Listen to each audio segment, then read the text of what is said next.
Okay, so let us carry on. And we are looking at the Anicca Sutta, the Sutta on impermanence, unreliability, uncertainty, etc., etc. And so far this morning we had a look at the very first part of this, which is to develop and cultivate this perception so as to eliminate desires for sensual pleasures. And you can see from what we discussed this morning that the idea of sensual pleasures here is very broad. It includes the entire five sense world, and so it's a very broad kind of perception.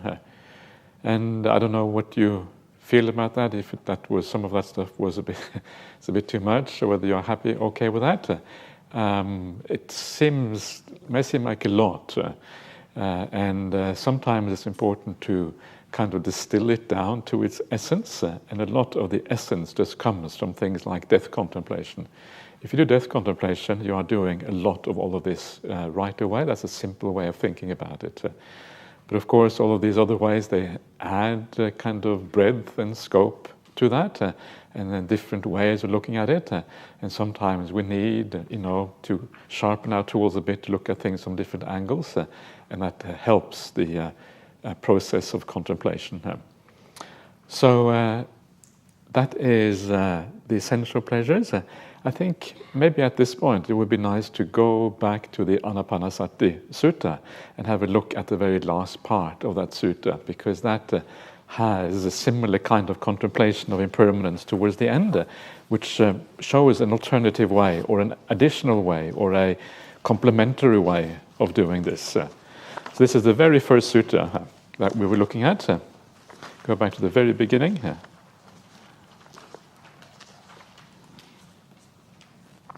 And page 2, actually, so the very top of page 2.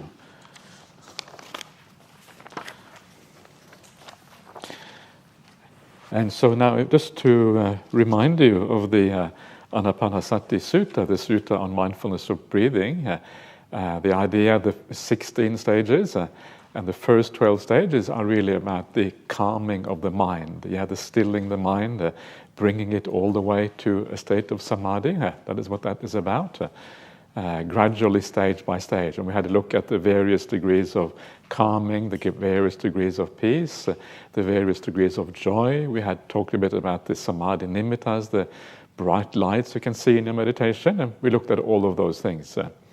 And then after those first 12 stages comes the last 4, and the last 4 stages are really about the insight practice. And as you will see, that insight practice is all really concerned about the idea of impermanence. So this is then how to do this in meditation according to the Anapanasati Sutta. What I talked about this morning was just more general reflections around the idea of impermanence, and this is then how we can do it in meditation itself, or just as we come out of meditation, or however you want to look at it. So let me just read out this last tetrad here, and then we will discuss it briefly here. So they practice like this. I will breathe in, observing impermanence. So this is anicca, unreliability, uncertainty.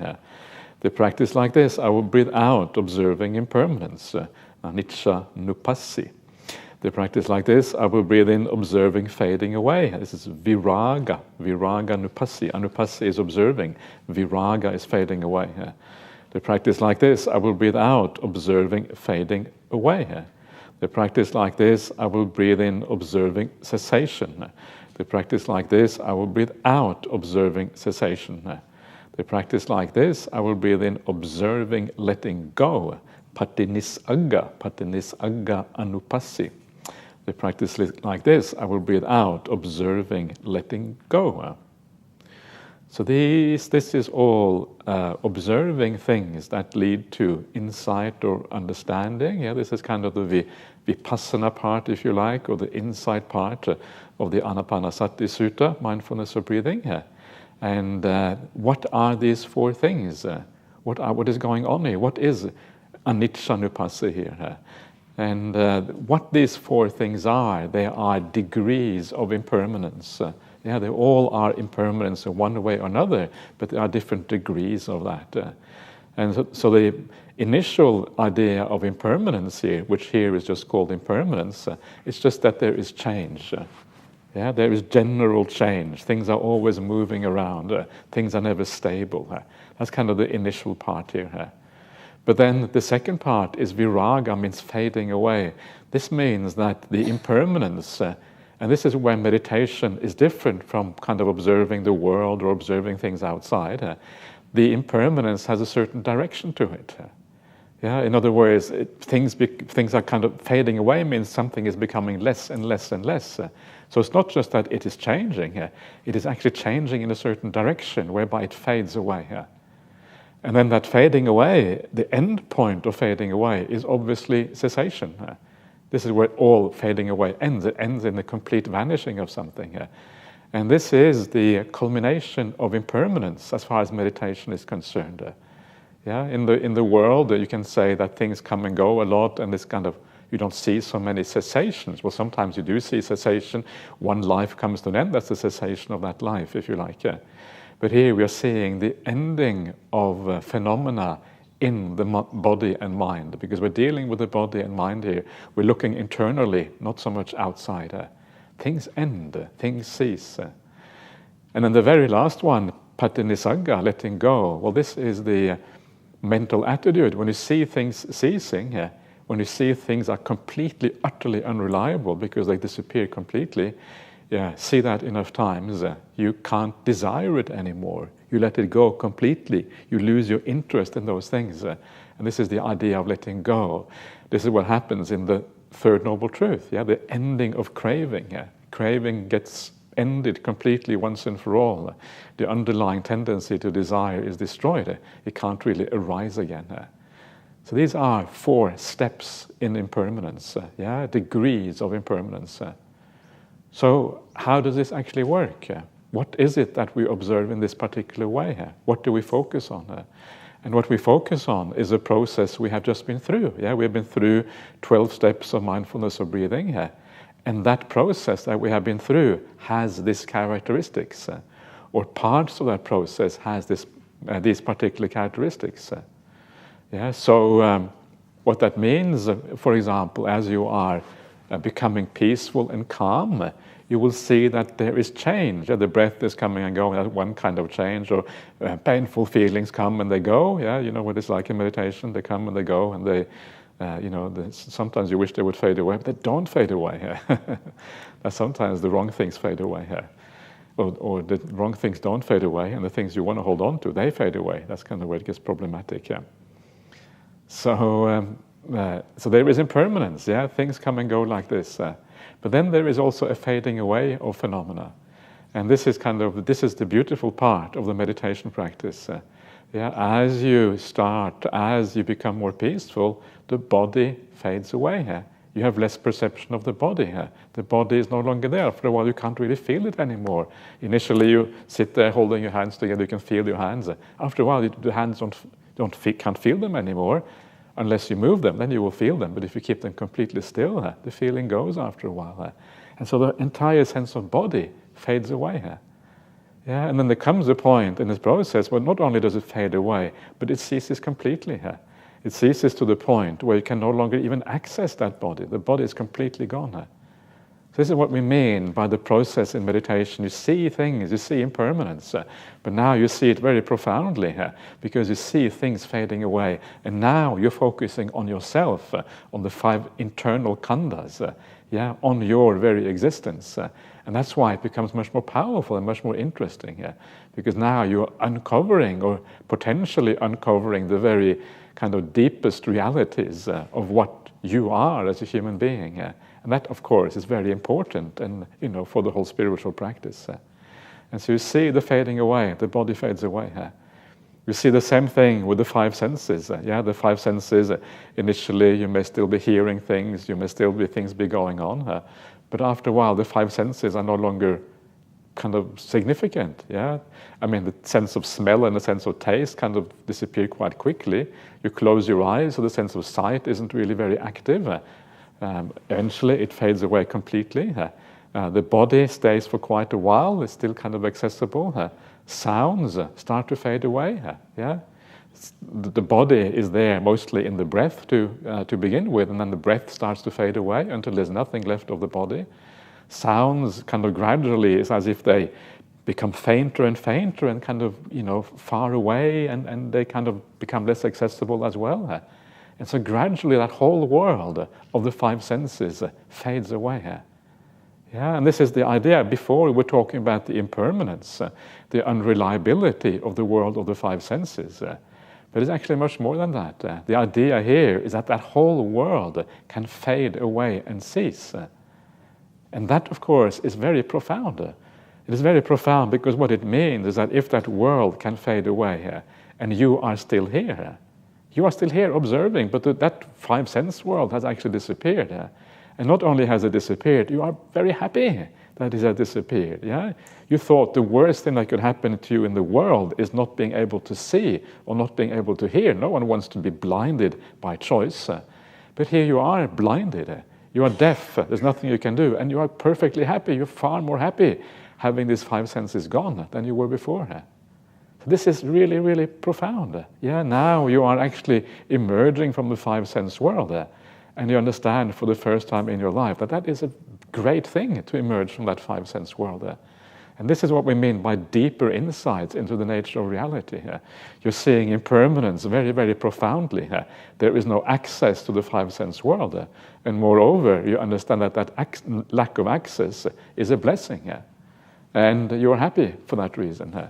And because there is no access, because you can't even go there, because you can't make the choice to actually access the five senses, it is also non-self. Because the self, by definition, are those things that you can access. Self is something you can manipulate. If something is beyond manipulation, then it must be non-self. And so you understand these things are also non-self. And so all the three characteristics, all these kind of very core things that we're trying to uncover on this path, they become available through this practice in this way. This is how anapanasati, the deeper you go, the more profound those insights will be here. Now you're really seeing anicca, you're really seeing impermanence in a very, very profound way. You don't have to go all the way to the jhanas to see this.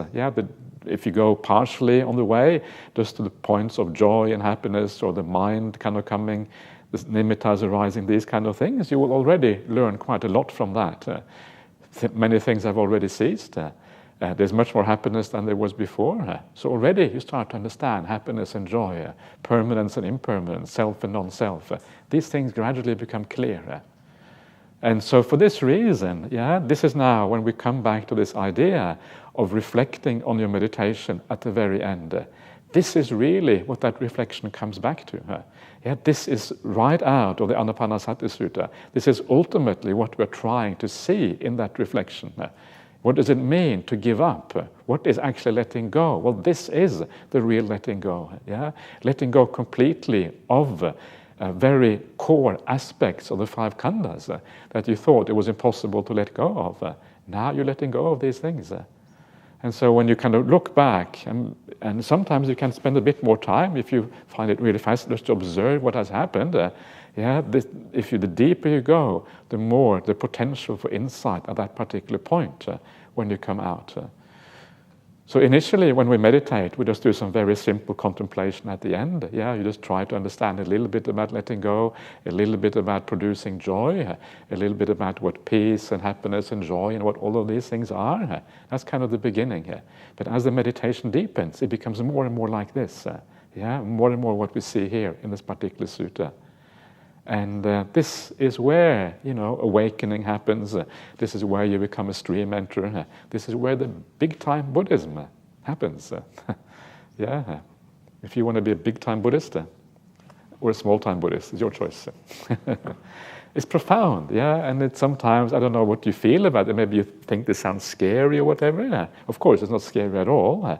But it's mostly just at least for your information. If you're not really ready for it, at least you know where the path is going. I know many of you know these things very well already.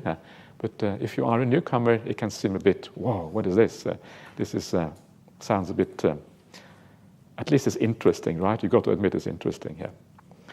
And then, so that is the body fading away and the senses fading away. But there are many, many more things fading away here. Other things that fade away is obviously feelings. As you go through this process, feelings start to fade away. Yeah, the painful feelings are gone. All you're feeling is bliss after a while. And then you kind of fully understand how painful feelings really are, because now you stepped out of them completely. Yeah, you see this body, the body is caught up with painful feelings. This body is in the Sutta, as I think it's called, an abyss of painful feeling. The body, there's no end to it. It's like this kind of it just goes down forever. Yeah, like an abyss. There's no end, no end to the kind of bad feelings. So this is why the body starts to look very, very bad after a while, and very, very uninteresting. Because you see all the pain related to the physical body. And so the feelings change, and then even the happy feelings become more refined. Yeah, so there is a kind of gradual fading away of certain feelings until those certain feelings cease completely. And then you understand that even some of these feelings are impermanent, unreliable, worthy of being let go of.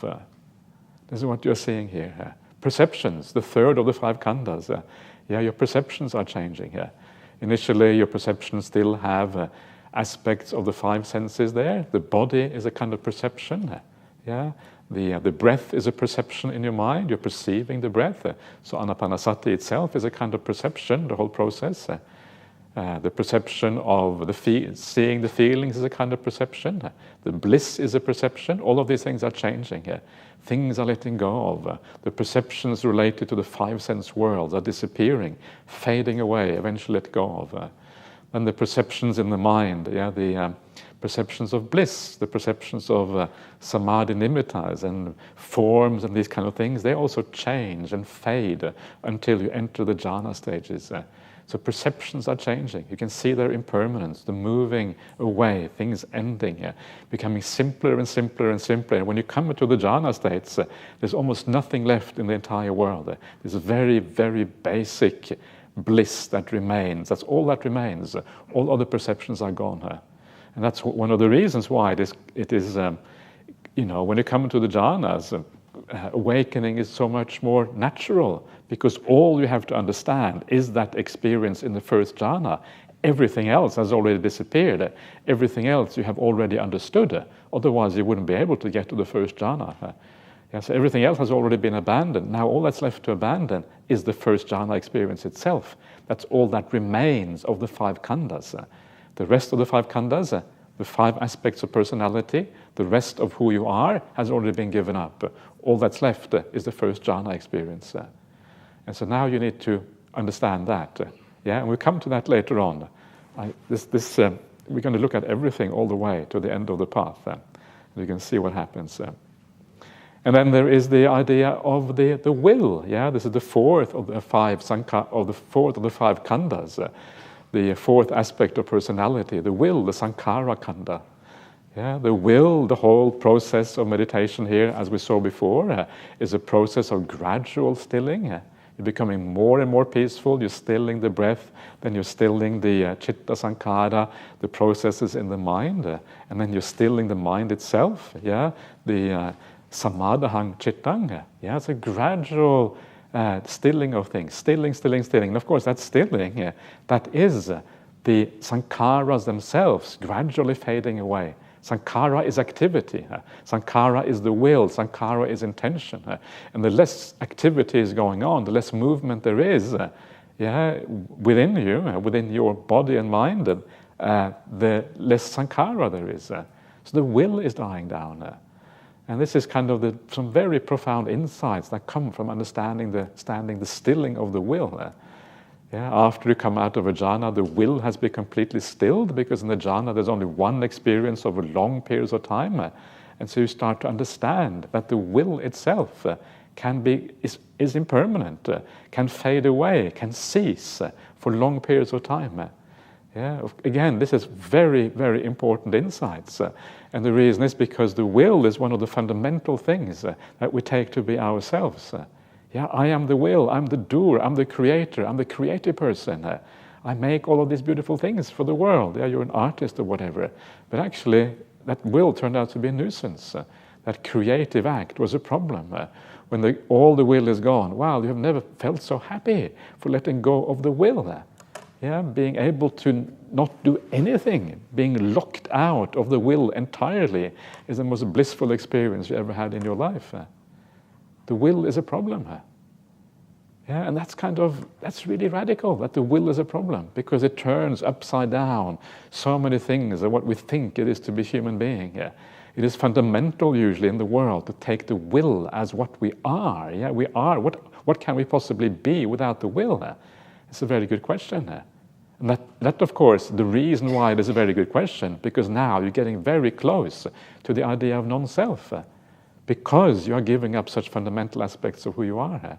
It's almost impossible to think of what you are apart from the will, the doer, being completely, utterly stilled, with no potential even for willing. This is what you're seeing here. And so this is this process that we are looking at. We're looking at impermanence. You see it in real time as you go through this. And then as you see it in real time and you actually understand what a blissful thing it is to be able to do this, letting go is so beautiful. You feel more and more at home as you let go in this way. It sounds maybe a bit frightening on paper, but as an experience, it's the most powerful and beautiful thing you've ever done in your entire life. Yeah, and then so this is kind of what this is about, this fading away of things.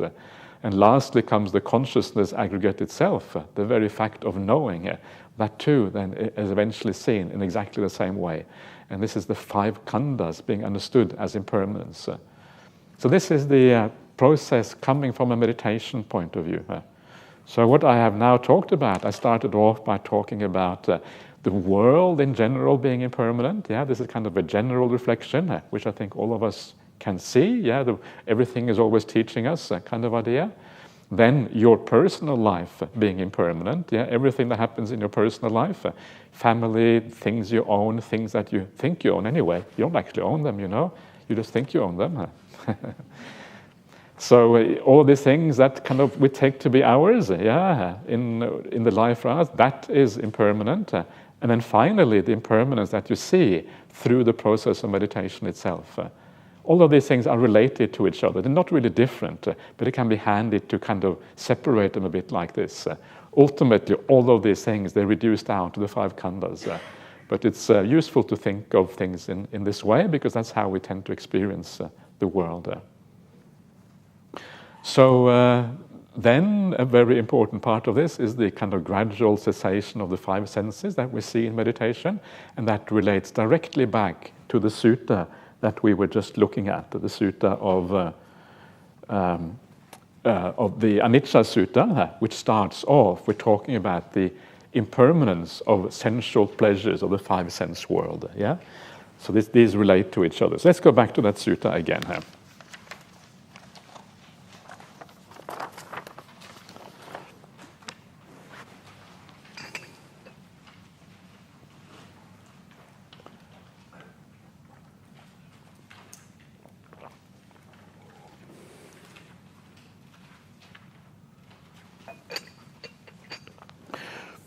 Okay, so we had the first very paragraph here that I read out this morning. The perception of impermanence is developed and cultivated. When this happens, it eliminates all desire for sensual pleasures. Yeah, you can now get an idea why that is the case, how this actually works. But it also, now we're going to go a little bit deeper. We're going to look at all the things that the perception of impermanence can do. It also eliminates all desire for rebirth in the realm of luminous form. The realm of luminous form, what is that? And luminous form here is a translation for rupa. Yeah, rupa, which is often called form, but because in this case we are talking about the jhanas, he translates it as luminous form instead, because it's not form in any kind of normal sense of the word. And this is the translation here. And so you even give up the idea of rebirth in the jhana realm. This is what this is saying. And again, this is the really radical thing. This is where Buddhism kind of is different from all other religions in the world, especially from the Hindu or the Brahmanical religion that existed in India before it. Because instead of taking these realms that are so blissful, so powerful as absolute, you understand that they actually are impermanent. This is kind of the idea here. So by understanding their impermanence, you lose an interest in them because you understand that they are unreliable. You can't just have them. Eventually you have to give them up, and then you get reborn in some terrible place, some unfortunate place, whatever, and you have heaps of dukkha again. And that's especially painful when you had all that sukha before. And so you understand the impermanence of the jhanas. This is what the Buddha did. And it's kind of fascinating when you think about it. People, you can understand why people do this, but you have the attainment of the jhanas, and this seems like people have attained this throughout history in a variety of religions, especially within the Brahmanical teachings. And this is what Advaita Vedanta is. Advaita Vedanta, which is kind of the pinnacle of Hindu meditation, is basically jhana states. Advaita means non-duality, and jhana states are non-dual states. So it's the same thing, essentially, from a Hindu perspective and from a Buddhist perspective. But for the majority of people in the world, once you get to those states, they are so powerful that you want to stop. You want to assume this is God, this is the underlying consciousness of the universe. I have become God, basically. That's kind of the idea when you get to that point. And but if you think about it, it is kind of obvious that it can't be that way, or at least there is not sufficient information to come to that conclusion. If you have a jhana state, you go into those things, it arises and passes away. That's all you know. You know that something arises and passes away. And from that experience that does arise and pass away, you come to the conclusion that there is a permanent ground of consciousness in the universe. You can see that it goes way beyond the evidence. The evidence is just that something arises and passes away. And I think this is what the Buddha saw when he was under his two famous teachers, Alara Kalama and Udakaramaputa. He understood, actually, no, these things just arise and pass away. He had that insight. He didn't take it on board. He didn't accept the doctrine that this is some kind of permanent underlying essence of the universe. That is something that you can never see. It is outside of the realm of human experience to see anything that is permanent, anything that is outside of nature, anything that has created the universe. That can never be experienced by definition because it is beyond, completely beyond any experience that you can have. However, what you can experience is any profound state arising, coming into existence, and then passing away. And so that is what the Buddha saw. He was radically just following the actual information that was there. What is the data? What am I actually seeing? And this is the beauty, no kind of adding any kind of metaphysical ideas, in other words, philosophical ideas, speculations about what is, just what is there. And then when you see what is just there, what you see arising and passing away. And so this is what we also have to do when we come to these jhana states. You have to contemplate them in this way. And there is nice suttas that tell us exactly how to do this. Actually, let me might as well bring that up for you, because I have my little helper over here. And let's see if my... So let's see where we are.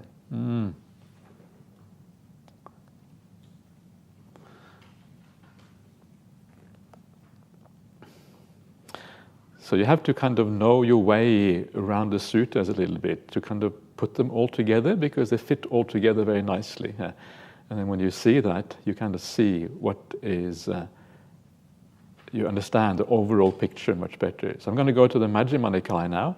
I'm going to go to Majjhima Nikaya 64, which is the Mahamalunkyya Sutta, and that has this nice idea. You go into the jhanas, and then after the jhanas, what do you do? And this is what it says. I'll just read it out for you.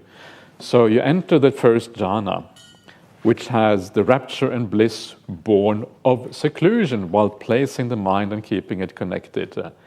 Yeah, then you come out of that jhana, just like I've been talking about. So straight after the jhana, coming out of it, then what do you do? Well, you do the following. You contemplate the phenomena there. In other words, you contemplate the aspects of the jhana, whatever that might be, either the jhana as a complete experience or maybe aspects of it, like the one-pointedness or the bliss or whatever. And you contemplate whatever is there, whatever is included in form, feeling, perception, choices, and consciousness. In other words, you contemplate the jhana. That jhana experience is whatever, that it basically is an expression of the five khandhas. Yeah? Everything we have, whenever we have an experience, is a particular way that the five khandhas manifest, the way they express themselves. Right now, you have an expression of the five khandhas. Yeah? Perception, feeling, all of these kind of things. When you have a jhana experience, is a particular manifestation of the five khandhas. The will in the first jhana is still a little bit there, but then that too disappears in the second jhana. So so this is what is there, the five khandhas, and then you contemplate them. How? As follows: as impermanent. Yeah, this is just what we're talking about now. As anicca, as suffering. Yeah.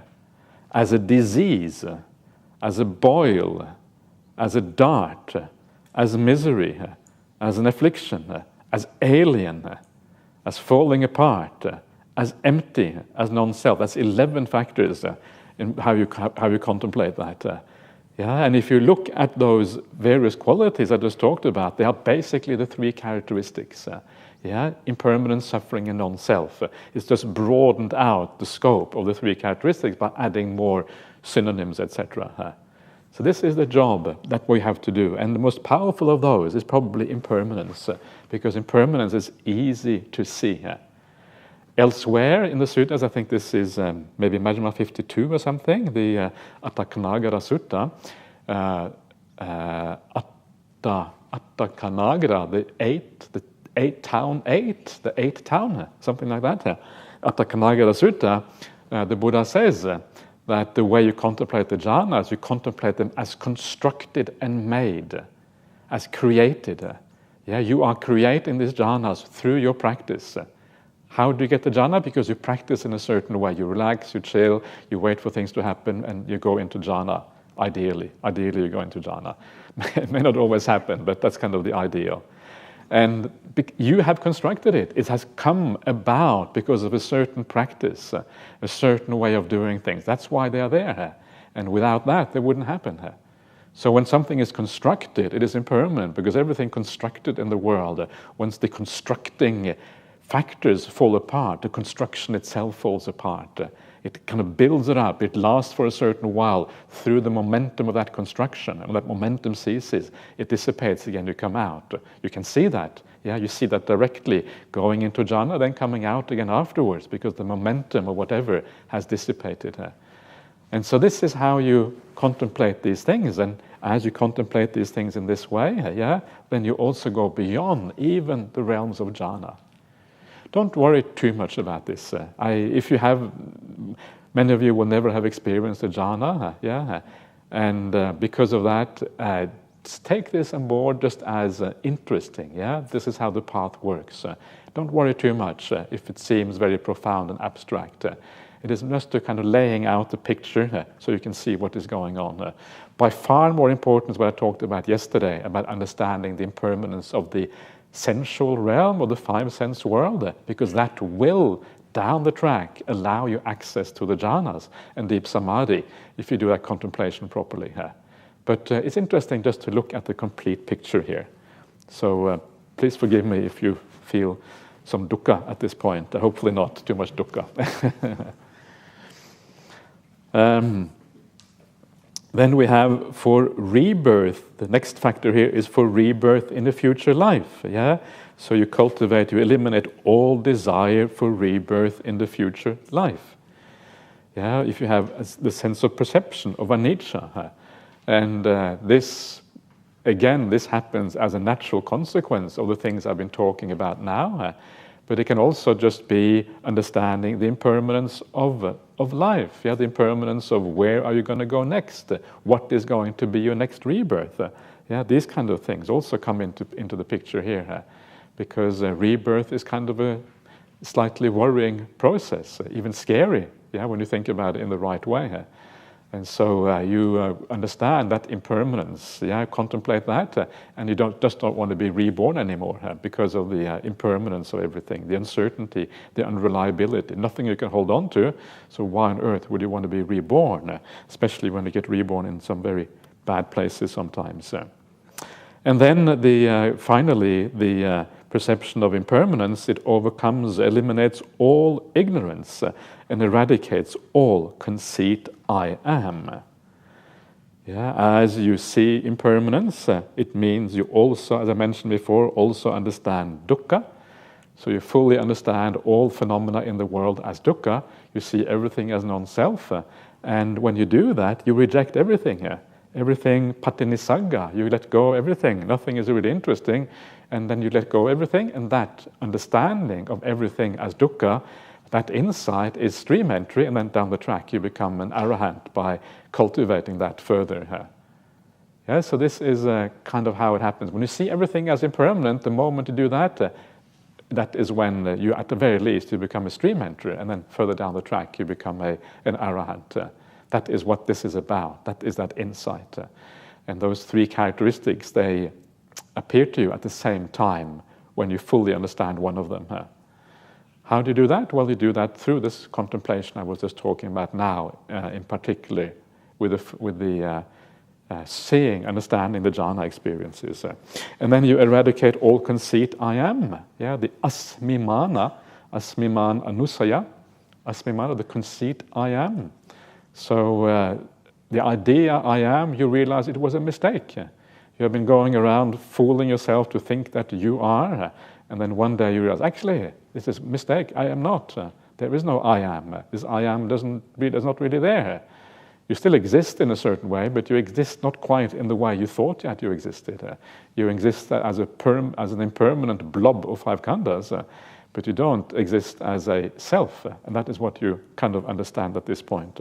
So the conceit I am is then destroyed, because if everything is impermanent, then the idea I am makes no sense in that context. Because you have basically a misunderstanding of these things. So the conceit I am is wrong. I am is not is a misunderstanding of the nature of reality. So when people say I am, you know something is problematic. Actually, even arahants say I am. Yes, you can't really say that. Arahants say I am, but they kind of use it in what they call a conventional sense.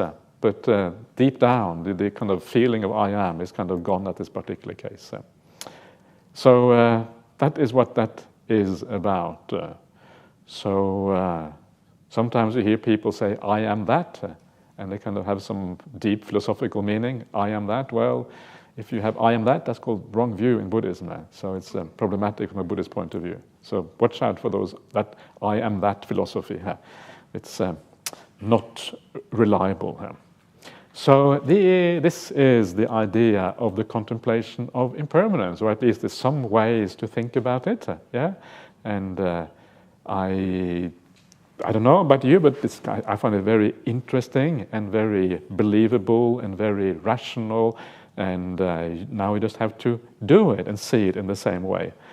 And now come a number of very nice similes to discuss and describe this perception of impermanence. What it really means, how we should, why, kind of various ways of thinking about how important it is. And so it starts off by saying that in the autumn, a farmer plowing with a large plow shears through all the root networks. In the same way, when the perception of impermanence is developed and cultivated, it eradicates and eliminates all these things: sensual pleasures, luminous form realms, future rebirth, ignorance, and the conceit I am. Like a large plow shears through all the root networks. And of course, the idea here is that when you shear through the roots and all the networks of the roots, then those plants can't grow again. They are cut off from the nutriment, they're cut off from the water, so the plants are done for. They will die as a consequence. In the same way, when you use the perception of impermanence, you are destroying the roots of the round of existence, the roots of the perception I am, the roots of rebirth, the roots of dependent origination. Everything is kind of cut at the base, and then there is no more growth in the future. Destroyed like a palm stump, unable to grow again in the future. This is one of the things you see in the suttas again and again. So a palm stump means the crown of the palm has come off, and when the crown comes off, the palm is dead, basically. That's the idea there. So this is what this does. So if you want to cut off all the roots of dukkha, this is what you have to do. Ultimately, it's all about ending dukkha. That's what it comes down to, ending suffering and achieving happiness. A reed cutter, having cut the reeds, grabs them at the top and shakes them down, shakes them about, shakes them off. In the same way, when the perception of impermanence is developed, it eliminates all of these things and eradicates all conceit, I am. I have looked at that simile. I don't understand it. So, not sure what's going on there. So, sorry. If you figure out what it means, please let me know. Actually, I should look for Ajahn Sudatta. Ajahn Sudatta doesn't have any notes on these suttas yet, so I'm sure he will research to find some reason what is going on here. He can be relied upon to figure out these conundrums of the suttas. Okay, next one. When the stalk of a bunch of mangoes is cut, all the mangoes attached to the stalk will follow along. In the same way, when the perception of impermanence is developed and cultivated, it eradicates all of these things and also the conceit, I am. So the stalk of the mango, that is like a bit like the root in this case, just like there's no more nutriment coming through that stalk. And so all the mangoes, all the dukkha, all the five khandhas, everything downstream from that stalk will be eliminated and cut off. Just like the stalk itself is cut. I think that's fairly obvious what the meaning there is. The rafters of a bungalow all lean to the peak, slope to the peak, and meet at the peak. So the peak is said to be the topmost of them all. In the same way, when the perception of impermanence is developed, it eradicates all of these things and also the conceit, I am. So this is kind of nice, the peak of perceptions, right? There's a large number of perceptions that can be developed in, according to the Buddhist suttas. We have a look at some of those perceptions later on, if the retreat isn't too short. It's not that I have chosen too many suttas, it's that the retreat is too short. No. We shall see what happens when we get there.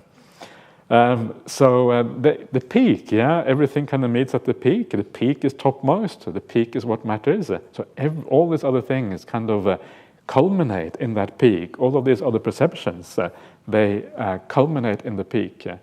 And this also indicates to me that the perception of impermanence, by doing that, all the other ones are also developed in a sense. And not only are they developed, but developed all the way to the very end, all the way to reach that peak. Of all kinds of fragrant root, spikenard is said to be the best. In the same way, when the perception of impermanence is developed, it eradicates the conceit, I am. So the spikenard is some kind of root, which apparently is well known among spikenard aficionados. I don't really know much about spikenard, but anyway, there it is. It's the first time I saw it when I was reading these suttas. So it is the most fragrant. It is the most. In that, I think what that means in part is that it is maybe the most powerful and the most obvious. The thing that is quite easy to do. We can all relate to impermanence fairly easily. And it has a lot of power to it. That's why we do death contemplation. That's why we do all of these things, and why they are so powerful, and they kind of make you, motivate you, and they propel you onwards on the path, so to speak. Of all kinds of fragrant heartwood, the sandalwood is said to be the best. In the same way, when the perception of impermanence is developed, it eradicates all conceit I am. Sandalwood, the best kind of wood in India, ancient India, sandalwood was very highly prized. It's highly prized to the present day, but it already was highly prized at the time of the Buddha, 2,500 years ago. When the Buddha grew up, he had sandalwood, it's specifically said. That meant he grew up in a wealthy household. That's how you know. Sandalwood from Benares, from Varanasi. Varanasi is where they had many of the luxury goods in India at that time. Still go to Varanasi today, still find luxury goods in Varanasi to the present day. In ancient India, Varanasi had a special Varanasi cloth. You went to Varanasi to get, you have Varanasi cloth. Wow, that's really cool. It's like some designer cloth from Italy or something like that, if you have a Varanasi or whatever it is. And go to India today, lo and behold, they go to Varanasi, they still have really good cloth in Varanasi, and they chase you down the street. Cloth, sir, please come this way. But I'm a monk. Yeah, monks can buy lots of cloth. Okay. All right, so that's kind of how it works. So it's unusual to have monks that don't have any money. People are not usually kind of used to that. They think if you're a monk, certainly you have money. So that's kind of the problem with these things. So anyway, then so that is kind of these things in India. Then you have the fragrant flowers. Jasmine is said to be the best. In the same way, when the perception of impermanence is developed, it eradicates all conceit, I am. Jasmine flower. We have one in the monastery. We have a nice jasmine, a very, very, very fragrant flower. All lesser kings are vassals of a wheel-turning monarch. So the wheel-turning monarch is said to be the foremost of them all. In the same way, when the perception of impermanence is developed, it eradicates all conceit I am. It's like the wheel-turning monarch, the Dhammacakka Raja. The Dhammacakka Raja is like a mythological king who rules the whole of India, rules the whole of the land, not with force, but through Dhamma. Isn't that kind of a nice ideal? The king who rules through Dhamma. And it's according to one of the suttas. You may have read this. I think this is the Dhammacakka Syanada Sutta, actually. The lions roar on the wheel turner's lions roar. And according to that sutta, he goes forth with his fourfold army. Instead of kind of drawing his swords and weapons and bows and arrows, he says, keep the 5 precepts. And everyone says, sadhu, sadhu, great king. And everyone keeps the 5 precepts. That's kind of nice, isn't it? It sounds a bit mythological, however. It doesn't sound quite like the real world works, but maybe it does work like that sometimes. You can imagine at a time when people have very long lives, they are probably much more virtuous than people are these days. And so maybe that works. And if you see someone is really powerful anyway, might as well keep the 5 precepts, no point in fighting. So we'll take the 5 precepts, thank you very much. And they do that. I don't know. What do you reckon? Maybe? Sounds nice anyway. But the point is that the wheel-turning monarch is a very powerful king. It's a king that rules the whole continent. All the little kings, the vassals, they kind of pay tribute to the great king. And so he is super duper powerful. And all the lesser kings are maybe the lesser kind of perceptions. They come in under that greater king. And so again, the power of the perception of impermanence is really what this is about. The radiance of all the stars is not worth a 16th part of the moon's radiance. And so the moon's radiance is said to be the best of them all. In the same way, when the perception of impermanence is developed, it does all of these things, and it eradicates all conceit I am. After the rainy season, the sky is clear and cloudless. This is like the monsoon season in India. And when the sun rises, it dispels all the darkness from the sky as it shines and glows and radiates. In the same way, when the perception of impermanence is developed and cultivated, it eliminates all the desire for sensual pleasures, for rebirth in the realm of luminous form, and for rebirth in a future life. It eliminates all ignorance and eradicates all conceit I am. It's like the sun rising and dispelling darkness from the sky as it shines and glows and radiates. This is like the light going on. Yeah, the idea of enlightenment in Buddhism. Yeah, the darkness is dispelled, as it says in the suttas. Now you can see, and when you can see, you can make good choices. You can go in the right direction. You stop hitting your head against those rafters that we talked about just before, and you go to the peak instead, or whatever. And so, yeah, this idea of light is always an idea of Buddhism, about the idea of wisdom. That's why we will often light a candle on a shrine. Yeah, the light is what dispels the darkness, makes it possible to see what is there. The darkness is gone, and this is here what impermanence does. Just develop that perception, dispels the darkness in your mind. Wow, this is what it is like. How amazing! How wonderful! What seemed like dukkha before, impermanence seemed like dukkha. Suddenly it shows it for what it truly is. It is the highest kind of happiness that you can possibly find, is by understanding the reality of impermanence. So, how is the perception of impermanence developed and cultivated in this way? So now comes the how it is done, right? So that it eradicates all conceit I am. So this is how you do it. Such is form, such is the origin of form, such is the ending of form. So how do you do that, you think? Yeah. Such is form. Such is form. Okay, such is form, right? Form, such is form. Okay, such is the origin of form. Where does this come from? Rebirth. What is the ending of form? Maybe death, or maybe something like that, or maybe parinibbana, or nibbana, whatever. But really, the way to understand this, such is form, such is the beginning of form, such is the ending of form, the real way to understand that is to go back to what I was saying first, back to the Anapanasati Sutta. That is where you understand this. So if you practice Anapanasati, this is what you discover. This is a bit abstract. It's a bit difficult to get your heads around it. You can't really think your way through this. Or maybe you can, but you don't necessarily get any very profound or realistic or useful answers. But when you do Anapanasati, this is exactly what you see. How your experience is, there are parts of that experience, which is form, the body, the breath, even nimittas you may have a kind of form. That is form. How does it arise? How does it end? It can cease in that meditation. That is one kind of ending. Another kind of ending is the complete ending when you attain parinibbana. Another way to think about it is death. These are different ways of endings. But the most useful one for our purposes is the meditation aspect, when you see it ceasing and coming to an end. That's how you do this. And then you understand this impermanence ideal here. Such is feeling, such is the origin of feeling, such is the ending of feeling. Same thing again. You contemplate the process going through and eventually contemplating the jhana states themselves. Such is perception, such is the origin of perception, such is the ending of perception. Same idea again.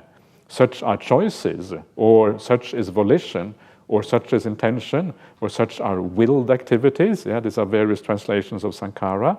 Such is their origin, such is their ending.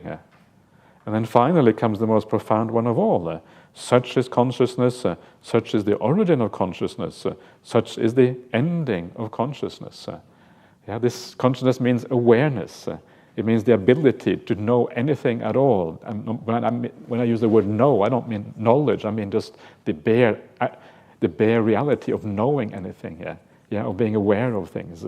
This is the idea of consciousness. And that is the most profound thing of all of this. That's how the perception of impermanence is developed and cultivated, so it eliminates all desires for sensual pleasures, for rebirth in the realm of luminous form, and for rebirth in a future life. That's how it eliminates all ignorance and eradicates all conceit I am. So that is the Anicca Sanya Sutta. And so contemplate that. We're going to look more at these perceptions, and we're going to look even a little bit more on the idea of anicca, because it's very useful and very powerful. And one of the kind of, I've got a few minutes left, so I'm gonna fill in the time, because it's nice to fill in the time. Yeah, that's kind of this is my job. And one of the nice ideas of anicca, I haven't done the sutta called the Potalya Sutta, but I usually do the Potalya Sutta every year, or not every year, every retreat I do the Potalya Sutta. That's a lot of retreats, because I do retreats in many different places. And the Potalya Sutta is about the danger of sensual pleasures. In part, it is about the idea of the impermanence of sensual pleasures and how unreliable they are. And for those of you who haven't been on my retreats before, there is a beautiful simile of the borrowed goods. And this is the danger of sensual pleasure. And the simile goes like this. The Buddha says that sensual pleasures in the world, or the sensual objects of the world, they are like borrowed goods. It's like a wealthy person. They get golden earrings, golden jewelry, golden earrings. Okay, that was what was probably really big in those days. And he has a chariot. And then this person, they travel through the city with a chariot and golden jewelry. And then as he does that, people say, wow, that is how the wealthy enjoy their wealth. Look at this, traveling through the city with a chariot and golden earrings. And then, but he has borrowed these things, right? These are all borrowed. And so after a while, the owners come and take it away again. And then how do you feel when the people take it back? Well, if everyone says, look at that is how the wealthy enjoy their wealth, you start to identify with that. You become that wealthy person as an identity. Everyone thinks that is who you are. And of course, when then someone takes away the wealth, it becomes very painful, because suddenly your entire identity is challenged. So your identity is challenged, but so is the fact that you feel like you own these things, because that's what it feels like after a while. And that also is very, very powerful and dangerous. And it's exactly the same thing with the five sense world. Everything that we think we own in that world, we think we own things. We don't own anything. That's the whole point of this. Everything is borrowed. Everything you have it for a short time. Everything you own in terms of material phenomena, all the relationships that you have in this world, this body that you have, many of the mental things that have to do with this world, like your status or position or your place in the family or whatever it is in terms of all of these things in the world, all of that is borrowed. You have it for a short time. And so the question then is, and this is kind of the interesting question, how much are you going to invest into the things that you borrow? If you borrow something, if you rent a car, if you rent a house, you have it for a few months, then it goes back again, or you have it for a few days in the case of a rented car. Are you going to invest a lot in that rented car? Are you going to kind of make it really fancy and nice and kind of sort it out in all kind of ways? Or are you just going to, use it? Of course, use it nicely, because, if you are a good person, you use it nicely. But then you give it back, but you don't invest a lot into it. If you rent an apartment from someone for a few months, you're not going to make it up for large amounts of money so that the owner can benefit afterwards. No, you're just going to rent it, and you leave it in a good state. But you don't invest a lot into it. And the point is that the things in this life are like that. They are borrowed goods. Everything is borrowed. You have it for a very, very short time. Before you know it, your life is gone. And then what? All the borrowed goods go back. They go back to what? They go back to nature. You can't hold on to them anymore. And that is how we should think about the things in this world. And then, of course, we have to ask ourselves, well, what is not borrowed? And the one thing that is not borrowed is your karma. You are the heir of your karma, the owner of your karma. Ultimately, you're not even the owner of your karma, because karma itself is impermanent in the very long run. But you're far more the owner of the karma than you are of the things in this world. So are you going to invest in those things you own? Or are you going to invest in the borrowed things?